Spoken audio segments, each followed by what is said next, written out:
ሰላም ጤና ይስጥልን የተከበራችሁ ውድ ተመልካቾቻችን ነው ስፖርት ጀምሯል ከዚህ ሰዓት አንስቶ እንግዲህ እንደተለመደው የተለያዩ ስፖርታዊ መረጃዎችን ወደ እናንተ ያደረስን ከናንተ ጋር ቆይታ የምናደርግ ይሆናል እስከ ፕሮግራማችን ፍጻሜ ድረስ አብራችሁን ቆዩ ጋዜን እንዴት ነው ሳምንቱ እንዴት ያለፈ ነው እንግዲህ የተለያዩ ቻምፒየንስ ሊግ ጨዋታዎች በትላንትናው ዕለት ተከናውነው ነበር ዛሬም ደግሞ በጣም ተጠባቂ ጨዋታዎች ቀጥለው የሚከናወኑ ይሆናል በአጠቃላይ ግን ሳምንቱ እንዴት ነው ምን አዲስ ነገሮች ይዘመታል ዛሬስ እንግዲህ የአውሮፓ ቻምፒየንስ ሊግ ጄሪ የሳምንቱ አጋማሽ ላይ ትላንትና ምሽት ጅማሯቸውን አድርገዋል ትልቅ ጨዋታዎችን እየተከናወኑበት ነው የሚገኘውና በተለይ ዛሬ የሚደረጉ ጨዋታዎች ይጠበቃሉ ትላንት እንዳልሽው አትሌቲኮ ማድሪድ እና የበለጠው ነው ባየር ሙኒክ ወደ ቀጣዩ ዙር ለማለፍ የሚያስችላቸውን አይነት ውጤት ይዘው መጥቷል ማለት ይቻላልና ዛሬ ምሽት ደግሞ የሚደረጉ ትልልቅ ጨዋታዎች አሉ አርሰናል ከባየር ሊቨርኩሰን እንደዚሁ ደግሞ በብዙ የእግር ኳስ ቤተሰቦች ዘንድ የሚጠበቀው የሪያል ማድሪድ እና የማንቸስተር ሲቲም ጨዋታ ይጠበቃል አጫጭር ስፖርታዊ መረጃዎችም ተካተውበታልና ተመልካቾቻችን እንዲከታተሉ እንጋብዛለን ውድ ተመልካቾቻችን እነዚህና ሌሎች አጫጭር ስፖርታዊ መረጃዎችን ወደ እናንተ ያደረስን ቆይታ የምናደርግ ይሆናል አብራችሁን ቆዩ ጋዜ እንደተለመደው ከሀገር ውስጥ ስፖርታዊ መረጃዎቻችንን ጀምሮ 23ኛ ሳምንት የኢትዮጵያ ፕሪሚየር ሊግ የመጨረሻ ጨዋታዎች ትላንትና ተስተናግደው ነበር ሁለት ጨዋታዎች ነበር እንግዲህ በሐዋሳና አዳማ ከተማ ላይ ነበር አዳማ ከተማ ከአርባ ምንጭ ከተማ ጨዋታ አድርገው ነበር 2-0 በሆነ ውጤት አርባ ምንጭ ከተማ በሜዳው አዳማ ከተማ ማሸነፍ ችሏል እንግዲህ ጎሎቹን ደግሞ ጄሮን ፊሊፕ እና አብድራህማን መሐመድ ናቸው ለአርባ ምንጭ ሁለቱን ጎሎች ያስቆጠሩት እንዲሁም ደግሞ ሐዋሳ ከተማ ከመቀለ ሰባ እንደርታ ጋር ጨዋታ አድርገው ነበር ይህም ጨዋታ ሲጠበቅ የነበረ ጨዋታ ነው በሽመልስ በቀለ ጎል አዳማ ከተማ በ1-0 አሸናፊነት እንግዲህ ጨዋታውን ማጠናቀቅ ችሏል በአጠቃላይ ዘንድሮ ፕሪሚየር ሊግን እንዴት ያያየው ነው የኢትዮጵያ ፕሪሚየር ሊግ በተወሰነ ደረጃ እንደምታየው እንግዲህ አሁን 23ኛ ሳምንት መርሃ ግብሩ ላይ ደርሷልና የጎል ድርቅ ያለው ይመስላል ያው ለወትሮም ቢሆን ብዙ አዝናኝ አይደለም የዘንድሮ ደግሞ በጣም የከፋ ነው ቀደም ሲል እንግዲህ ማይኮፍም ስናወራ ነበር ጄሪ የከፍተኛ ጎል አስቆጣሪነቱን ትራክ ራሱ ብናየው አሁን 23ኛ ሳምንት መርሃ ግብር ላይ ደርሶ ከፍተኛውን ጎል ያስቆጠረው አቤል ያለው ነው በሁለት ክለቦች ማሊያ ማለት ነው አሁን በሚገኝበት ሲዳማ ቡናና ከዚህ ቀደም ደግሞ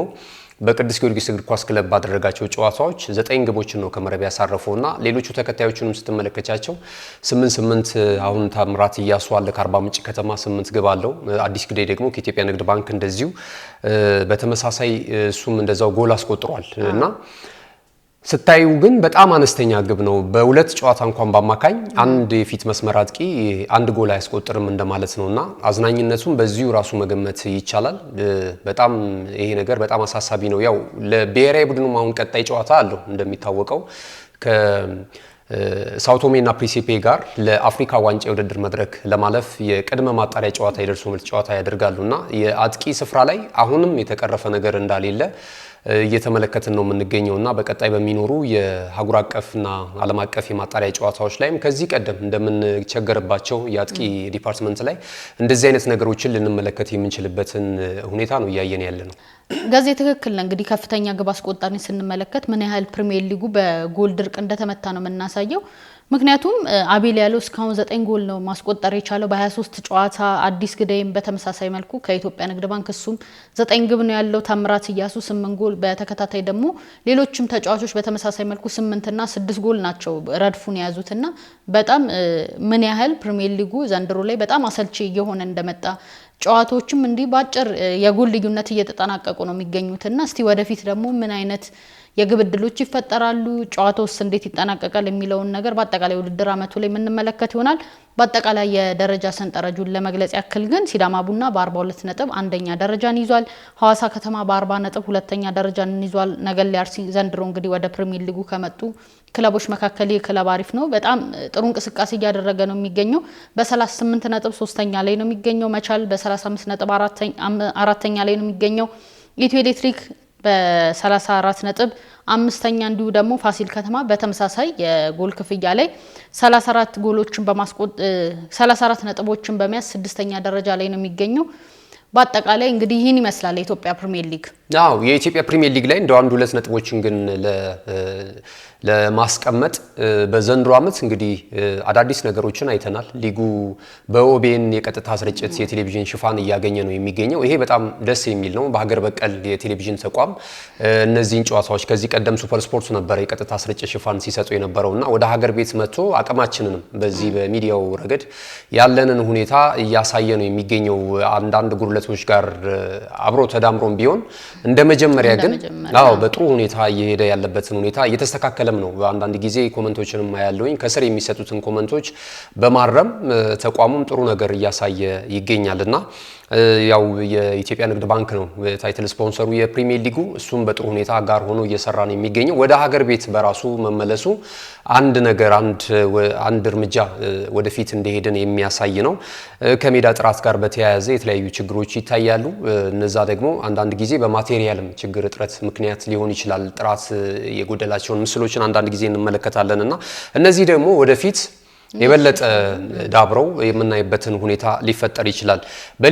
በሊጉ ላይ ግን አንዳንድ የታዘብናቸውን ነገሮች ለማከል እንግዲህ በፕሪሚየር ሊጉ ላይ የተጫዋቾች ወራዊ ደሞዝ በጣም ከፍተኛ ሆኖ ተጋኖ እየሰማን እንገኛለን። ከሰሞኑ አንዳንድ ሁኔታዎችን እያየን ነው የምንገኘው። ያለ ነገር ነው። ያው በእርግጥ ያለፉትንም ዓመታቶች የኢትዮጵያ የፋይናንስ አስተዳደሩን በትክክል የሚቆጣጠር አካል አለ ብዬ አላስብም። ምክንያቱም ገቢና ወጫቸው አይታወቅም። መንግስት ነው በእርግጥ አጠቃላይ በጀቱን ፈንድ የሚያደርገው። ነገር ግን ሊግ ሼር ካምፓኒው ደግሞ አለ 70 ሚሊዮን ብር የአንድ ዓመት የእግር ኳስ ክለብ የበጀት ጣሪያ ብሎ የመጨረሻ ያስቀምጠው ማለት ነው። የተጫዋቾችን ወራዊ ደሞዝ ግን ስትመለከቱ ከዚህ እጥፍ ውላ ሊሆን ይችላል፣ 2-3 እጥፍ ሊሆን ይችላል እና አንዳንድ ጊዜ እንግዲህ መጨረሻ ላይ በምን አይነት መልኩ ነው ተቆጣጥረው ትክክለኛውን ብይን የሚሰጡት? ይህንን ስርዓት ለጣሰ ክለብ ምን አይነት ብይን አስቀምጧል መመሪያው የሚለው ነገር አለ። ይህንን በማስፈጸም ረገድ ከዚህ ቀደም የተለያዩ ችግሮች እንደነበረባቸው አይተናል። አንዳንድ የሚበረታቱ የወሰዷቸው ውሳኔዎች ነበሩ ሊግ ሼር ካምፓኒው ማለት ነው። ነገር ግን እነዚህ የክለቦችን የሚመሩ ተቋማት እጃቸው ረጅም ስለሆነ የሊግ ሼር ካምፓኒውን ይጫናሉ፣ የሚዲያ ዘመቻ ይከፍቱብሻል ከአንዳንድ ሰዎች ጋር ግንኙነት በማድረግና የኢትዮጵያን እግር ኳስ በተለይ በፋይናንሱ ረገድ የመልካም አስተዳደርን በማስፈን ሜዳውን እኩል በማድረግ ሌሎች ደግሞ በዚህ በኩል የሚጎዱ ክለቦች ስላሉ ጥቂትም ቢሆኑ የአዲስ አበባ ክለቦች አሁን ለምሳሌ ቅዱስ ጊዮርጊስ እግር ኳስ ክለብ እና ኢትዮጵያ ቡና ከፍተኛ የፋይናንስ ችግር ነው ያለባቸው። ቅዱስ ጊዮርጊስ አሁን ያለበትን ሁኔታ መቼም እየሰማች ነው የምትገኙ። ኢትዮጵያ ቡናም ተመሳሳይ ነው። የጊዜ ሁኔታ ካልሆነ በስተቀር በእንደዚህ አይነት እግር ኳሳችን የሚጓዝ ከሆነ የመፍረስ አደጋ የተጋረጠባቸው ናቸው። እነዚህ ሁለት ትልልቅ ቀደምት ትልልቅ ደጋፊ ያላቸው ህዝባዊ መሰረት ያላቸው ክለቦች ደግሞ የሚፈርሱ ከሆነ ከዚህ ውድድር ከኢትዮጵያ እግር ኳስ የሚወጡ ከሆነ የኢትዮጵያ እግር ኳስ ሙሉ ነውም ለማለት እጅግ በጣም ያስቸግራል። እንደገና በዚህ በደከመ እግር ኳስ ሌላ የእግር ኳስ ቤተሰቡን ደግሞ እንደ ማራቅ ነው የሚቆጠረውና ከዚህ ከፋይናንስ አካሄድ ጋር በተያያዘ መንግስትም እንደዚህ አይነት ጉዳዮች ላይ በደንብ ሲሪየስሊ እሱ ስለሆነ አሁን በጀቱ የሚበድበው እሱ ስለሆነ እንደዚህ አይነት ነገሮች ላይ መቆጣጠር ያለበት ይመስለኛል። የሚገርመው አብዛኛው እኮ የመንግስታዊ ክለቦች ናቸው። በተለይ ሁለቱ ክለቦች ናቸው ህዝባዊ ክለቦች እና አብዛኛው በመንግስት በጀት የሚንቀሳቀሱ ክለቦች ከመሆናቸው ጋር ተያይዞ የደሞዙን ጣሪያ ስንሰማኛም ብዙዎችም ደንግጠዋል እና እንደ አዲስ ከዚህ ቀደም እንግዲህ የደሞዝ አከፋፈል ስርዓቱን ለማስተካከል የኢትዮጵያ ፕሪሚየር ሊግም ሊግ ሼር ካምፓኒውም አንዳንድ ስራዎች እየሰራ እንደነበር ይታወቃል። ይፋ ያደርግ ነበር ኩጄሪ ካስታውሽ ዝውውር ላይ ይሄን ያህል ደሞዝ ይከፈላቸዋል የሚል ግልጽ የሆነ አሰራር ይዞ መጣኛም እያጨበጨበን ነበር ለኢትዮጵያ እግር ኳስ ፌዴሬሽን ማለት ነው። ከዛ በኋላ ደግሞ ጭራሽ ደሞዝን ከሰውየው የደህንነት እንትን ጋር አያይዘውት ሚስጥር ነው ምናምን እንደዚህ አይነት ነገር የለም እኮ በአለም ላይ እንደዚህ አይነት አሰራር እኮ የለም። የተሰረቀ ገንዘብ ስለሆነ ነው በትክክል አሁን ውስጡ የሆነ ችግር ካሌለ በስተቀር ወራዊ ደሞዝ መንገር ምንድነው እንትን የሚለው ምንድነው? አሁን ይሄ ምን ክፋት አለው? ተጫዋቾቹ አንዳንዴ እንግዲህ ውስጥ ለውስጥ አንዳንድ መረጃዎች ሲያወጡ እንደዚህ አሁን ላይ የተጠቀሰ ያለው ደሞዝ በቀጥታ ለኛ እየደረሰን አይደለም። በመሃል ላይ የተለያዩ አካሎች አሉ፣ አሰልጣኞች አሉ፣ ደላሎች አሉ፣ አገናኞች አሉ እና ለነሱ ተከፋፍሎ ለኛ የሚደርሰን ትንሽ ነው የሚል አስተያየቶች ሲሰጡ አንተም ሰምተህ ይመስለኛል በውስጥና ከዛ ጋር ተያይዞ ተጫዋቾቹም ያው ባይነገር የሚል ምርጫ እንዳላቸው እየሰማን እንገኛለን። ትክክል ነው። አሰራሩ ግን ግልጽነት የጎደለውና ለዘረፋ አመቺ የሆነ እግር ኳሱን የሚጎዳ የመንግስት ገንዘብ የት እንደገባ እንኳን ከራሱ ከህዝቡ እየወጣ ህዝቡ እንኳን ገንዘቡ የት እንደሚገባ እንኳን ለማወቅ የማያስችል አሰራር ነውና የኢትዮጵያ እግር ኳስ ፌዴሬሽን ይሄ ዓለም ላይ የሌለ በጣም ጎጂ ግልጽነት የጎደለው ለ21ኛው ክፍለ ዘመን የማይመጥን አሰራር ነውና እዚህ ላይ እንደው ብትታረሙ የተሻለ ነው ብለን እናስባለን። እንግዲህ ሌሎች ደግሞ መረጃዎችን ይዘን ደግሞ የኢትዮጵያ ፕሪሚየር ሊግ ላይ በቀጣይ ምን ገናኝ ይሆናል። ውድ ተመልካቾቻችን የሀገር ውስጥ ስፖርታዊ መረጃዎቻችን የተመለከታችሁትን ይመስል ነበር። ካፍታ ቆይታ በኋላ ወደ ባህር ማዶ ተሸጋግረን የተለያዩ ስፖርታዊ መረጃዎችን ወደ እናንተ ያደረስን ቆይታ የምናደርግ ይሆናል። አብራችሁን ቆዩ። ካሽጎ በየትኛውም ዓለም ሆነው በማንኛውም ሰዓት ለወገኑ የሚደርሱበት ፈጣን የገንዘብ መላኪያ ተከፈተሎ። ማስተርና ቪዛ ካርዶን በመጠቀም ከ5 እስከ 20 ዶላር የሚልኩበት አዲስ የገንዘብ መላኪያ መንገድ። ካሽጎን ለየት የሚያደርገው የትኛውም የገንዘብ ዝውውር በፍጥነት አገልግሎት ከመስጠቱም ባሻገር ለማንኛውም አገልግሎት ምንም አይነት ክፍያ አለመጠየቁ ነው። በአገራችን ታሪክ ገንዘብን ከውጪ ወደ ሀገር ቤት በማስተላለፍ በመተግበሪያ መልክ አገልግሎት መስጠት የጀመረው የመጀመሪያው ሀገር በቀል የገንዘብ መላኪያ ዘዴ ካሽጎ ከ4500 በላይ ባሉ የባንክ ቅርንጫፎች አገልግሎት እየሰጠ ይገኛል። ገንዘቦን በሰኮንዶች ልዩነት ውስጥ ይፈልጉ በአካውንቶ ወይንም በእጆ ቆጥረው የሚወስዱበት ልዩ ዘዴ። በቅርቡ ሁሉንም ኢትዮጵያዊ ባለቤት ለማድረግ ጉዞ የጀመረው ካሽጎ ዛሬውኑ መተግበሪያውን በስልኮ ላይ በመጫን የአገልግሎቱ ተጠቃሚ ሆኑ። ፍጥነት መለያችን፣ ኢትዮጵያን መክፈቻችን፣ ካሽጎ ነው መላኪያችን። ካሽጎ የአዲሱ ትውልድ ብራንድ።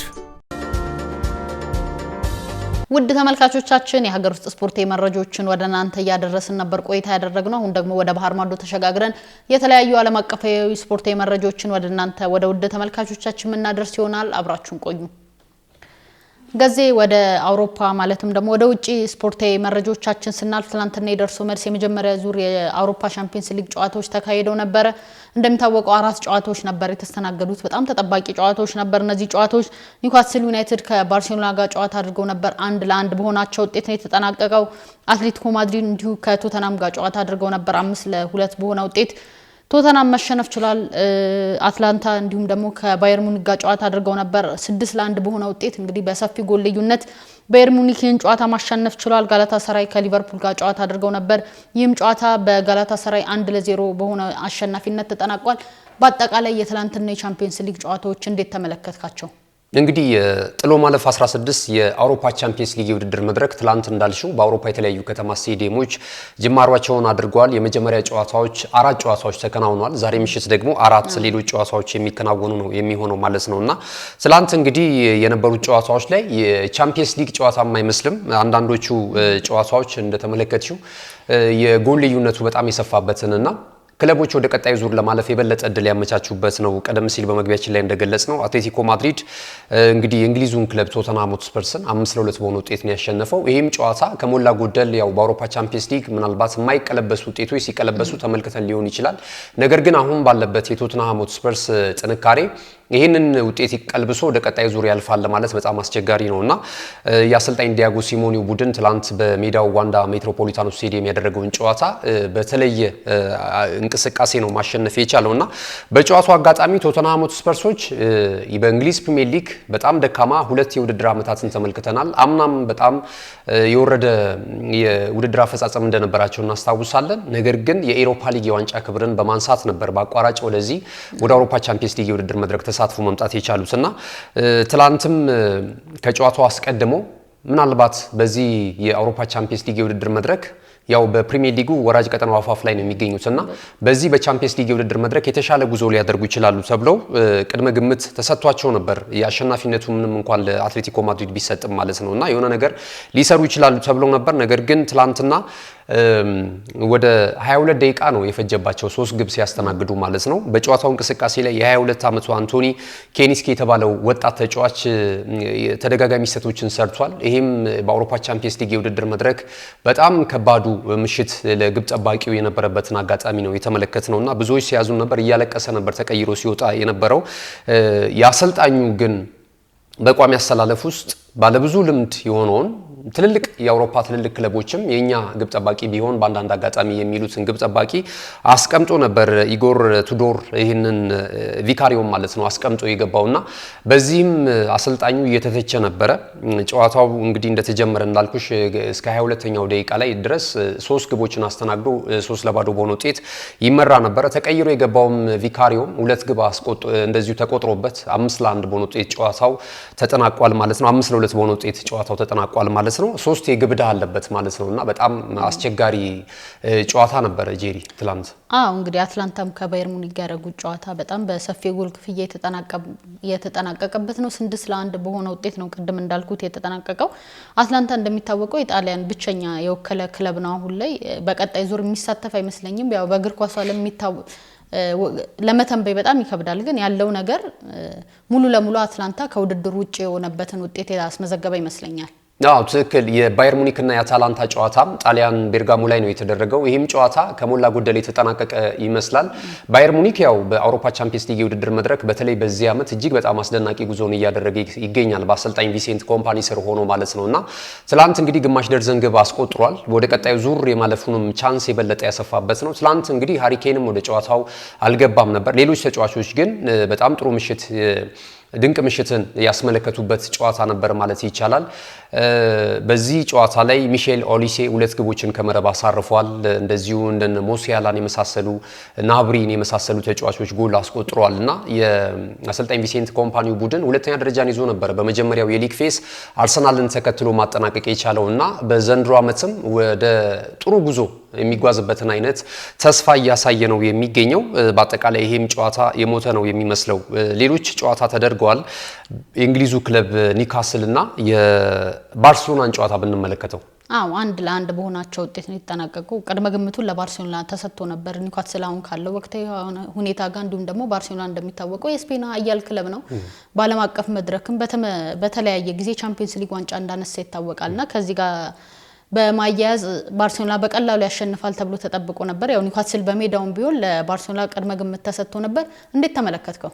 እንግዲህ ትላንት የነበረውን ጨዋታ ላይ ኒውካስል ዩናይትድም ተመሳሳይ እንደ ቶተንሃም ሆትስፐርስ የሚድ ቴብል ላይ ነው የሚገኘው በእንግሊዝ ፕሪሚየር ሊግ ላይ ማለት ነውና ባርሴሎና ደግሞ እንደዚሁ የላሊጋውን የደረጃ ሰንጠረዥ በቀዳሚነት እየመራ ነው የሚገኘው። ከዚህ አንጻር ወቅታዊ አቋማቸውን ወይም በሀገር ውስጥ ያላቸውን የውድድር ሂደት ብትመለከቺ የተሻለው ባርሴሎና ነውና ነገር ግን ሜዳው ደግሞ ሴንት ጄምስ ፓርክ ስቴዲየም ነው። ትላንት በነበረው እንቅስቃሴ የሁለቱ ቡድኖች ጨዋታ ረዘም ያሉ ደቂቃዎች ጎል አልተቆጠረበትም ነበር። 86ኛው ደቂቃ ላይ ነው ሃቪ ባርነስ ጎል አስቆጥሮ ማክባይሶቹን ቀዳሚ ያደረገው። ከዛ በኋላ 4 ደቂቃዎችን መከላከል አቅቷቸው ነው እንግዲህ በስተመጨረሻ በሰሩት ስህተት የፍጹም ቅጣት ምት አግኝተው ላሚን ያማል ጎል አስቆጥሮ ብሉግራናዎቹ ከጨዋታው 1 ነጥብ ተጋርተው እንዲወጡ ያደረጋቸው ወይም ደግሞ ጨዋታውን ባቻ ውጤት እንዲያጠናቅቁ ያደረጋቸው ማለት ነውና የመልሱ ጨዋታ ካምፕ ኑ ላይ ነው የሚደረገው። የበለጠ ለባርሴሎና ትልቅ እድል የሚሰጥ ነው ተብሎ ይገመታልና ይሄም ጨዋታ ያልተጠናቀቀ አይነት እንቅስቃሴ ነው።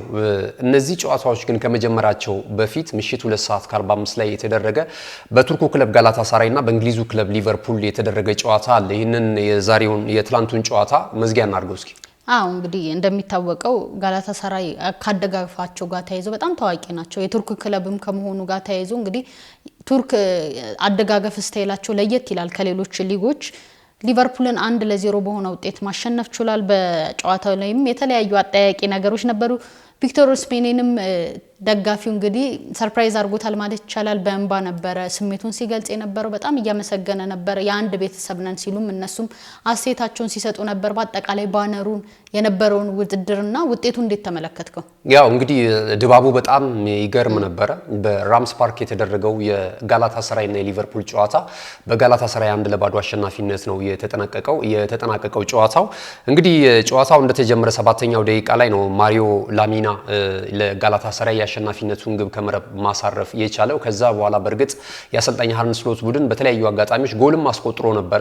በእጅ ተነክቶ ተሻረባቸው እንጂ በኋላ በቫር ቼክ ተደርጎ ማለት ነው። በእንቅስቃሴ ረገድ የተሻሉት የነበሩት ጋላታሳራዮች ናቸው።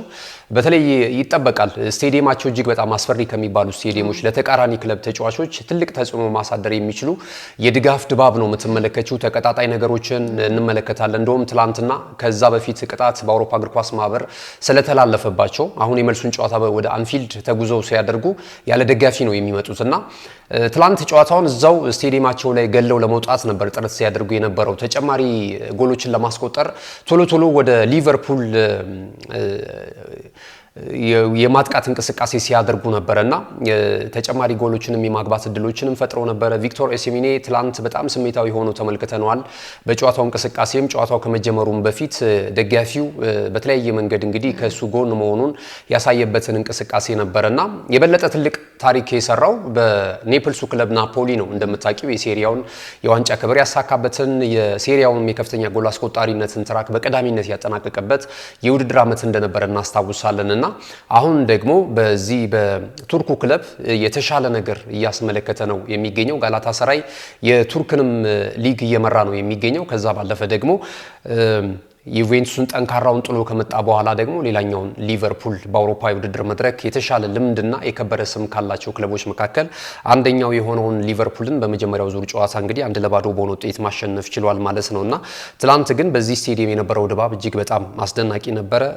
አርነ ስሎት እንግዲህ የተለያዩ ትችቶችን ከተለያዩ የቀደምት እግር ኳስ ተጫዋቾች እየተሰነዘረባቸው ይገኛል። ምናልባት ከዚህ ከአውሮፓ ቻምፒየንስ ሊግ የውድድር መድረክ በመልሱ ጨዋታ አንፊልድ ላይ ይሄንን ውጤት ቀልብሰው ወደ ቀጣዩ ዙር ማለፍ ካልቻሉ የበለጠ ትችቱ የሚበረታባቸው ነው የሚሆነው ማለት ነው። ያው በክረምቱ በጣም በርከት ያሉ ሚሊዮን ዶላሮችን ለተጫዋቾች ዝውውር አውጥተዋል። በእርግጥ አንዳንዶቹ ተጫዋቾች ግልጋሎት እየሰጡ አይደለም የሚገኙት ልክ እንደነ አሌክሳንደር ኢሳቅን የመሳሰሉ ፍሪቦንግም በተመሳሳይ አሁን ወደ ሜዳ ተመለሰ እንጂ ረጅም ጊዜ በጉዳት ነበረ ተጠባባቂ ወንበር ላይ እየተመለከት ነው የነበረውና ከአንዳንድ ጉዳዮች ከግምት ቢገቡላቸውም ነገር ግን ቀጣይ የውድድር ዓመቱ የሚያጠናቅቁት ውጤት ታይቶ ምናልባት የሚሰናበቱበትም ሂደት ሊኖር እንደሚችል ነው እየተነገረ የሚገኘው ማለት ነውና ትላንት እንግዲህ ከሞላ ጎደል የነበሩት የአራት ጨዋታ ውጤቶች ይህንን ይመስላሉ። ወደ ዛሬ ጨዋታዎቻችን ብናልፍ ዛሬ እንግዲህ የተለያዩ በጣም ተጠባቂ ጨዋታዎች የሚስተናገዱ ይሆናል። ሊቨርኩሰን ከአርሰናል ጋር ጨዋታ ያደርጋል። አርሰናል እንደሚታወቀው በአውሮፓ ቻምፒየንስ ሊግ እስካሁን ምንም አይነት ሽንፈት አላስተናገደም። በአጠቃላይ ከሊጉ ውጪ ያሉ ጨዋታዎችን ሽንፈት አላስተናገደም። አርሰናል በቀላሉ ይሄን ጨዋታ ያሸንፋል ተብሎ ይጠበቃል። ያው በሊቨርኩሰን ሜዳ ቢሆንም ሊቨርኩሰን አሁን ላይ በሊጉ የቀደመ የበላይነቱን ማስጠበቅ እየቻለ አይደለም። ጥሩም እየሆነ ስላልሆነ አርሰናል እንግዲህ በቀላሉ ያሸንፋል ተብሎ ይጠበቃል። ከ25 ዓመት በኋላ ነው እነዚህ ክለቦች በድጋሚ የሚገናኙት። አዎ ትክክል። እንግዲህ በባየሪና የሚደረገው የባየር ሊቨርኩሰን እና የአርሰናል ጨዋታ በበርካቶች ዘንድ ይጠበቃል። በእርግጥ በአንጻራዊነት ካየነው ይሄ ጨዋታ ለአርሰናል የተሻለ እድል ይዞለት መጥቷል ተብሎ ነው የሚገመተው። አርሰናል እንግዲህ ከሜዳ ውጪም በሜዳ ውስጥም ያሉት ጉዳዮች እጅግ በጣም ጥሩ እየሆኑለት ነው የሚገኘው። ሰሞኑን የተለያዩ ዳታዎች እየወጡ ነው የሚገኙት። የተለያዩ መረጃዎች በተለይ ከገቢ ጋር በተያያዘ የስቴዲየም ገቢ እያሳደገ እንዳለ መረጃዎች እየወጡ ይገኛሉ። ከዛ ባለፈ ደግሞ ከተለያዩ የስፖንሰርሺፕ ትልልቅ ተቋማት ጋር አብረን እንስራ የሚሉ ጥያቄዎች እየቀረቡለት ነው የሚገኘውና ትርፉን ገቢውን የበለጠ እያዳበረ ትልቅ ቡድን ለመገንባት የሚያስችለውን ዋናውን ነገር እየጨበጠ ነው የሚገኘው። ሜዳ ውስጥም እንደምትመለከቱው ለአራት የዋንጫ ክብሮች እንደዚሁ በተለያዩ ውድድሮች ላይ እየተፋለመ ነው የሚገኘው። አንደኛው እንግዲህ የአውሮፓ ቻምፒየንስ ሊግ የውድድር መድረክ ነው። የዚህ የጥሎ ማለፍ 16 ድልድል ሲወጣ እንደምታውቂው ደጋፊዎች አንድ ቦታ የተመለከትኩኝ ነበርና ሲተቃቀፉ አይቻለሁ። በጣም ቀላሉ ክለቦች ነው የደረሱት። እድለኛ ነው ማለት እንችላለን በቻምፒየንስ ሊግ መርሃ ግብሩ ላይ አርሰናል። ትክክል ነው። አታላንታ እንደውም ምናልባት ከአርሰናል ጋር ቢደርሰው የጨዋታቸው ሂደት ትንሽ ተቀራራቢነት ስላለው አታላንታ ትንሽ ጠንከር ሊልበት ይችላል ብዬ አስባለሁኝ። ባለፈው የመጨረሻውንም ጨዋታ ከቦሩሲያ ዶርትሙንድ ጋር የነበራቸው እንቅስቃሴ በጣም ከባድ ስለነበረ አታላንታ ምናልባት ቢደርሰው የተሻለ ይፈትነዋል ከባየር ሊቨርኩሰን በተሻለ ሁኔታ ብዬ ነበር። ነገር ግን የአውሮፓ ቻምፒየንስ ሊግ የውድድር መድረክ እንዳሰብሽው አንዳንድ ጊዜ አይሆንም አፈጻጸሙ። ባየር ሊቨርኩሰንም ማሳንሶ ማየቱ አግባብ አይደለም። ነገር ግን በአንጻራዊነት ከተመለከትነው ባየር ሊቨርኩሰን የተሻለ ለአርሰናል አሁን ላይ የተሻለ ተጋጣሚ ነው ማለት እንችላለን። ቀደም ሲል እንዳነሳሽው እንግዲህ እነዚህ ሁለት ቡድኖች ከ25 ዓመታት በኋላ ነው የሚገናኙት በአውሮፓ ቻምፒየንስ ሊግ የውድድር መድረክ። ከዚህ ቀደም ሁለት ጊዜያት ያህል ተገናኝተዋል። አንድ ጊዜ አርሰናል ማሸነፍ ችሏል፣ አንዱን ጨዋታ ደግሞ ባቻ ውጤት ማጠናቀቅ ችሏልና ከእንግሊዝ ክለቦች ጋር እጅግ በጣም የሚፈተን ቡድን ነው ባየር ሊቨርኩሰን። ስለዚህ እንግዲህ በዛሬው ጨዋታ ላይ ትልቅ ግምት ተሰጥቶታል ማለት ነው። ዛሬ እንግዲህ አሰልጣኝ ሚካኤል አርቴታ ወደ ተሻለ ምዕራፍ ወደ ግማሽ ፍጻሜው ወደ ሩብ ፍጻሜው ለማለፍ የተሻለ እንቅስቃሴ ያደርግበታል ተብሎ ነው እየተነገረ የሚገኘው። በዛሬው ጨዋታ ላይ ከጨዋታው አስቀድሞ ደስ የሚለው ነገር የቡድን ዜናዎች ይፋ እየተደረጉ ነበሩና አሰልጣኝ ሚካኤል አርቴታ ማረጋገጫ የሰጠባቸውን አጋጣሚዎች ተመልክተናል። በእርግጥ እንደነ ማርቲን ኦዲጋርድን የመሳሰሉ ተጫዋቾች በዛሬው ጨዋታ ስብስብ ላይ እንደማይካፈሉ ተነግሯል ማለት ነው። እንደዚሁ ካይ ሃቨርትስ እና ደግሞ ፒሮ ኢካፔ የቀድሞ ክለባቸውን የሚገጥሙት። ካይ ሃቨርትስ እንግዲህ ቼልሲን ከመቀላቀሉ አስቀድሞ ወደ አርሰናልም ከመምጣቱ አስቀድሞ በዛ በባየር ሊቨርኩሰን ቤት ወደ 5 ዓመታትን እንደዚሁ ማሳለፍ ችሏል። ከዛ ባለፈ ኢሮ ኢካፔም እንደምናስታውሰው እንግዲህ በክረምቱ የተጫዋቾች የዝውውር መስኮት ነበረ በውሰት ውል የመጣው። አሁን ወደ ቋሚ የውል ስምምነት ለማሳደግ አርሰናሎች እየሰሩ እንደሚገኙ እየተገለጸ ነው የሚገኘው። እንግዲህ እነዚህ ሁለት ተጫዋቾች የቀድሞ ክለባቸውን የሚገጥሙ ነው የሚሆነው።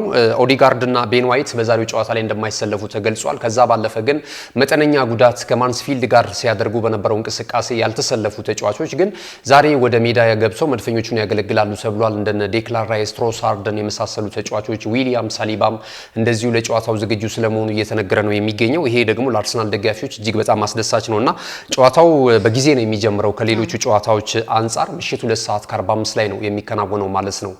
ወደ ሌሎች ጨዋታዎች እንለፍ። እዚህ ላይ የሚጨምሪው ነገር ከሌለ ጄሪ። እንግዲህ ሌሎች ጨዋታዎች ቀሪ 3 ጨዋታዎች 5 ሰዓት ላይ የሚከናወን ይሆናል። ከዛ መካከል ሪያል ማድሪድ ከማንቸስተር ሲቲ የሚያደርጉት ጨዋታ በጣም ተጠባቂ ነው። ሪያል ማድሪድ እንግዲህ በስፔን ላ ሊጋ ወጥ አቋም እያሳየ አይደለም። በተከታታይ ነው እነዚህ ክለቦች እየተገናኙ ያሉት። ከዚህ ቀደም ለ15 ጊዜ ተገናኝተዋል። እያንዳንዳቸው 5 ጊዜ ተሸናንፈዋል። 5ቱን ደግሞ ባቻ ውጤት ነው የተጠናቀቀውና ይህ ጨዋታ በምን አይነት ውጤት ይጠናቀቃል ብለ ታስባለህ? እንግዲህ የአውሮፓ ቻምፒየንስ ሊግ የውድድር መድረክ ካለፉት ጥቂት አመታቶችን ስንመለከት በተደጋጋሚ እየደረሳቸው ካሉ ክለቦች በአውሮፓ ቻምፒየንስ ሊግም የመጀመሪያው ተብሎ ተጽፏልና ሁለቱ ቡድኖች ቶሎ ቶሎ እየተገናኙ ነው የሚገኙት።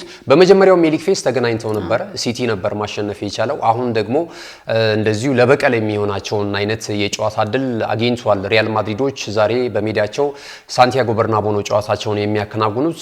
የተለያዩ ወሳኝ ተጫዋቾቻቸው የሉም። እንደነ ቤሊንግሃም የክሊያም ምባፔም ጉዳይ እጅግ በጣም አጠራጣሪ ነው እየተባለ ይገኛል። ሮድሪጎም በተመሳሳይ በዛሬው ጨዋታ ላይ ለሎስ ብላንኮቹ ግልጋሎት እንደማይሰጥ ነው የሚታወቀውና ከዚህ አንጻር የማንቸስተር ሲቲ ምንም እንኳን ከሜዳው ውጪ ጨዋታውን ቢያደርግም የተሻለ እድል አለው ተብሎ ነው እየተነገረ የሚገኘው ማለት ነውና ዛሬ እንግዲህ ይህንን የአውሮፓ ቻምፒየንስ ሊግ ጨዋታቸውን የሚያከናውን ይሆናል። አሰልጣኝ ፔፕ ጋርዲዮላ በዛሬው ጨዋታ ከትልልቅ አሰልጣኞች መካከል የሚያሰልፈውን ቁጥር ነው የሚያስመዘግበው። ትልቅ ታሪክ ነው። ከዚህ ቀደም እንግዲህ በአውሮፓ ቻምፒየንስ ሊግ የውድድር መድረክ ብዙ የአውሮፓ ቻምፒየንስ ሊግ ጨዋታዎችን በመምራት የሚታወቀው ካርሎ አንቸሎቲ ናቸው። ወደ 218 ጨዋታዎችን መርቷል። ያው በተለያየ የአውሮፓ ታላላቅ 5 ሊጎች ላይ የሚገኙትን ታላላቅ ክለቦች ሲመሩ እንደነበር እናስታውሳለን። የወቅቱ የብራዚል ብሔራዊ ቡድን አሰልጣኝ ማለት ነውና እኛ አሰልጣኝ ናቸው በቀዳሚነት ብዙ ጨዋታዎችን በመምራት የሚታወቁት። ከዛ ባለፈ ግን አሰልጣኝ ፔፕ ጋርዲዮላ እስካሁን ድረስ 189 የአውሮፓ ቻምፒየንስ ሊግ ጨዋታዎችን መርቷል። እንግዲህ እስካሁን ድረስ ማለት ነው ባለው ሂደት በአጠቃላይ በሁሉም የውድድር አይነቶች ወደ 189 ጨዋታዎችን መርቷልና ዛሬ ወደ 190ኛ ጨዋታውን የሚያከናውን ነው የሚሆነው። ይሄ ደግሞ ከቀድሞ ከማንቸስተር ዩናይትድ አሰልጣኝ ሰር አሌክስ ፈርጉሰን እኩል ያደርገዋልና ይህንን ታሪክ ለመጻፍ ነው ወደ ሜዳ የሚገባው ተብሎ እየተነገረ ነው የሚገኘው ማለት ነውና አሰልጣኝ ፔፕ ጋርዲዮላ በዚህ እንቅስቃሴ ላይ ምን ሊያስመዘግብ ይችላል? ሳምንት እንደምናስታውሰው ኤፍኤ ካፕ ጨዋታዎችን ማሸነፍ ችሏል። ከዛም ባለፈ ደግሞ በእንግሊዝ ፕሪሚየር ሊግ ያቻ ውጤት እንዳስመዘገቡ ይታወቃልና አሁን የቀሯቸው 2 የውድድር አይነቶች 3 የውድድር አይነቶች አሏቸው እንደምታውቂው በአራቱም የውድድር አይነቶች አሉ። በኤፍኤ ካፕ አሉ ሩብ ፍጻሜ ተቀላቅለዋል። ከዛ ባለፈ ደግሞ የካራባኦ ካፕ የፍጻሜ ተፋላሚ ናቸው። ልክ እንደ አርሰናል ሁሉ ለአራት የዋንጫ ክብሮች ነው እየተፋለሙ የሚገኙትና አሰልጣኝ ፔፕ ጋርዲዮላ እንግዲህ በእነዚህ ውድድሮች ደግሞ የተሻለ ነገር ለማስመዝገብ ዛሬ እንግዲህ ከባድ ፍልም ያደርጋል ተብሎ ነው የሚጠበቀው። እስኪ የጨዋታውን ግምት እናንሳ። የምትጨምሪው መረጃ ካሌለ የዛሬውን ጨዋታ ማን የሚያሸንፍ ይመስልሻል? ቀድሞ ለመገመት የሚከብድ ይመስለኛል። ማንቸስተር ሲቲ አሁን ላይ ካለው አቋም ጋር ተያይዞ ሪያል ማድሪድ ደግሞ ወጣ አቋም ባያሳይም በጣም ሀያል ክለብ ነውና በእኔ ግምት ግን ማንቸስተር ሲቲ የሚያሸንፍ ይመስለኛል። 1-0 ያው በሪያል ማድሪድ ሜዳም ከመካሄዱ አኳያ ያው የመፈተን ሁኔታ ይኖራል። ወይ 1-0 ወይ አቻ ውጤት ይጠናቀቃል ብዬ አስባለሁ። ያው እንግዲህ እኔም አብዛኛውን ግምት የአውሮፓ ቻምፒየንስ ሊግ የውድድር መድረክ ላይ ብዙ ጊዜ ስናየው ሪያል ማድሪድ በውስጥ በላሊጋ ጨዋታዎች ብልጫ ተወስዶበት በአውሮፓ ቻምፒየንስ ሊግ የውድድር መድረክ ግን ጥሩም ሳይሆን ይሄ የአሸናፊነት ሜንታሊቲው ስላለው የዋንጫ ክብሮችንም በብዛት ስላገኘ አንዳንድ ጊዜ ይሄ አይነት ጨዋታ ሲደርሳቸው ትልልቅ ጨዋታዎችን መወጣት የሚችሉ ስነ ልቦናን የተላበሱ ተጫዋቾች አሏቸውና ምናልባት ይህንንም ነገር እኔም የጨዋታውን ግምት ለሪያል ማድሪድ የምሰጥ ይመስለኛል በዛሬው ጨዋታ ላይ ማለት ነው። ሪያል ማድሪድ ሊያሸንፍ ይችላል ብዬ አስባለሁ። የጎል ልዩነቱ ጠባብ ቢሆንም ግን ምንም ጥርጥር የሌለው ጥሩ ፉክክር ጥሩ ጨዋታ ልንመለከትበት እንችላለን። ሌሎች ጨዋታዎች አሉ ጄሪ። አዎ ያምናው ሻምፒዮና ፒኤስጂ ከቼልሲ የሚያደርጉት ጨዋታን በጣም ተጠባቂ ጨዋታ ነው። ያምናው ሻምፒዮንስ ሊግ ከመሆኑም ጋር ተያይዞ ፒኤስጂም ያው ጥሩ እንቅስቃሴ ነው እያደረገ የሚገኘው። በአጠቃላይ እነዚህም ጨዋታዎች የሚደረጉ ይሆናል። ሌላው ደግሞ ግሊምት ከስፖርቲንግ ሊዝበንም በተመሳሳይ 5 ሰዓት ላይ ጨዋታ ይደረጋል። ትክክል ነው። እንግዲህ ፒኤስጂ የወቅቱ የአውሮፓ ቻምፒየንስ ሊግ የውድድር መድረክ የዋንጫ ባለክብር ነው። የእንግሊዙን ክለብ ቼልሲ ነው የሚያስተናግደው። እነዚህ ሁለት ቡድኖች እንግዲህ ከዚህ ቀደም ለመጨረሻ ጊዜ የተገናኙት በዓለም ክለቦች ዋንጫ አሜሪካ ላይ ተከናውኖ በነበረው ማለት ነውና በፍጻሜው ጨዋታ ላይ ቼልሲዎች 3-0 በሆነ ውጤት በማሸነፍ የመድረኩን የዋንጫ ክብር ማንሳታቸው የሚታወስ ነውና አሁን ይሄንን ለበቀል እንደሚጠቀሙበት ነው የተለያዩ ተጫዋቾች በፕሬስ ኮንፈረንስ ወቅት እየገለጹ የሚገኙት። አሰልጣኞቹ ግን እንደዛ አይደለም እግር ኳስ የሚል ሐሳብ ሰጥቷል። አሁን ላይ የፒኤስጂ ጥንካሬ በተወሰነ መልኩ ከሜዳ ውጪ ባሉ ጉዳዮች የተሸረሸረ ይመስለኛል። ትንሽ የቀድሞ አይነት ሁኔታን አንመለከትም። ቲም ስፕሪቱ ላይ ማለት ነው። ተጫዋቾቹ እንደዛው ናቸው። ነገር ግን አሁን ላይ አሰልጣኙ ጭምር ሉዊስ ኤንሪኬ ወደ ሌላ ክለብ ሊያመራ የሚችልበት እድል እንዳለ መረጃዎች እየወጡ ነው የሚገኙት። ከዛ ባለፈ በነፍስ ወከፍ ሌሎችንም ተጫዋቾች ብትመለከቻቸው በክለብ ውስጥ የመቆየት ፍላጎት እንደሌላቸው እየተገለጸ ይገኛል። እንደነ ኦስማን ዴምቤሌን የመሳሰሉ የባሎንዶር ክብር አሸናፊው ኦስማን ዴምቤሌ በቀጣይ ወደ ሌላ ክለብ የማምራት ፍላጎት እንዳለው እየተገለጸ ነው የሚገኘው። የተወሰነ መሻከርም ከተጫዋቹ ጋር ከአሰልጣኙ ጋር ስለመግባታቸው እየተገለጸ ነው የሚገኘው። እንደዚሁም ኪቪቻ ክቫራትስኬሊያም በተመሳሳይ እንደውም ከሰሞኑ ከአርሰናል ጋር ስሙ እየተያያዘ ነበረ። ሌሎችም ቪቲኒያም የመሳሰሉ ተጫዋቾችም ወደ ሌላ ክለብ የማምራት አንዳንድ እንቅስቃሴዎችን እየተመለከትንባቸው እንገኛለን እና ይሄ ስፕሪት እንግዲህ ቼልሲን ለማሸነፍ ምን አይነት ተጽዕኖ ይኖረዋል ምሽት ላይ የምንመለከተው ይሆናል። በዛሬው ምሽት ጨዋታ ላይ እንግዲህ የቼልሲ ወሳኝ ተጫዋቾቻቸውን በጉዳት ምክንያት አሰልጣኝ ሊያም ሮሰነሪ እንደማያገኙ እየተገለጸ ነው የሚገኘው። አንደኛው ጄሚ ጊትነስ ነው። ሌቪ ኮልዊል እና ስቲቫውን የመሳሰሉ ተጫዋቾች በዛሬ ምሽቱ ጨዋታ ለሰማዮቹ ግልጋሎት አይሰጡም። ፖዶ ግሊምት ከስፖርቲንግ ሊዝበን የሚያደርጉት ሌላኛው የአውሮፓ ቻምፒየንስ ሊግ የዛሬ ምሽት ጨዋታ ነው። ሁለቱ አቻ ይመስላሉ። ፖዶ ግሊምት የኖርዌይ ክለብ ነው። እንግዲህ ለመጀመሪያ ጊዜ ከ40 ምናምን ዓመታት በኋላ ወደዚህ ወደ ጥሎ ማለፍ 16ቱ መግባት የቻለ ቡድን ነውና እንግዲህ ዛሬ ከስፖርቲንግ ሊዝበን ከቀድሞ አሰልጣኝ ሮበን አሞሪም ቡድን ስፖርቲንግ ሊዝበን ጋር የሚያደርጉት ጨዋታ ጥሩ የአቻ ፉክክር ሊያስመለክት እንደሚችል እየተገለጸ ነው የሚገኘውና የቻምፒየንስ ሊግን የተመለከተው መረጃችን እዚህ ላይ ብናጠናቅቅ ባንቺ በኩል የምትጨምሪው ነገር ከሌለ? ምንም መጨመረው ነገር የለም። ጥሩ እንግዲህ ክቡራትና ክቡራን ተመልካቾቻችን የመጨረሻው የመረጃችን ምዕራፍ ላይ ነው የምንገኘው። አጫጭር ስፖርታዊ መረጃዎችን ወደ ተመልካቾቻችን እናደርሳለን።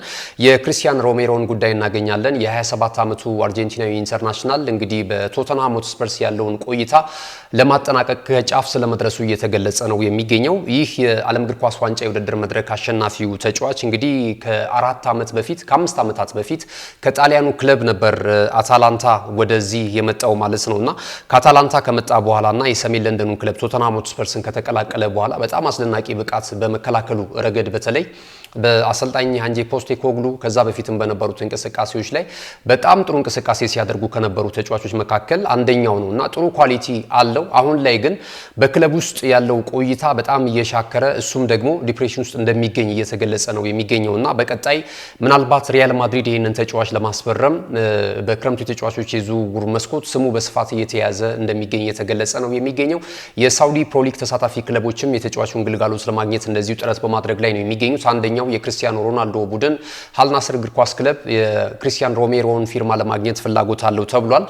ተጫዋቹ በነበረው ቆይታ እነ ሃሪኬን ያላሳኩትን ድል ማሳካት ችሏል። የዩሮፓ ሊግ ዋንጫ ክብርን ባለፈው ዓመት ከአሰልጣኝ አንጄ ፖስቴኮግሉ ጋር ማሳካት ችሏልና አሁን ላይ ግን ያለው ቆይታ እንዳበቃለት ነው እየተነገረ የሚገኘው ማለት ነው። ከመቶ በላይ ጨዋታዎችን በቶተንሃም ሆትስፐርስ ማሊያ እንደዚሁ ማድረግ ችሏል። ቀጣይ መዳረሻው የስፔኑ ክለብ ሪያል ማድሪድ የሚሆንበት እድል አሊያም ደግሞ አልናስር እግር ኳስ ክለብን ሊቀላቀል ይችላል እየተባለ ነው የሚገኘው። ወደ ሌላው መረጃችን ስናቀና ደግሞ የሚሼል ኦሊሴን ጉዳይ እናገኛለን። ሚሼል ኦሊሴ በጀርመኑ ክለብ ባየር ሙኒክ እጅግ በጣም አስደናቂ ብቃቱን በማሳየት ላይ ይገኛል።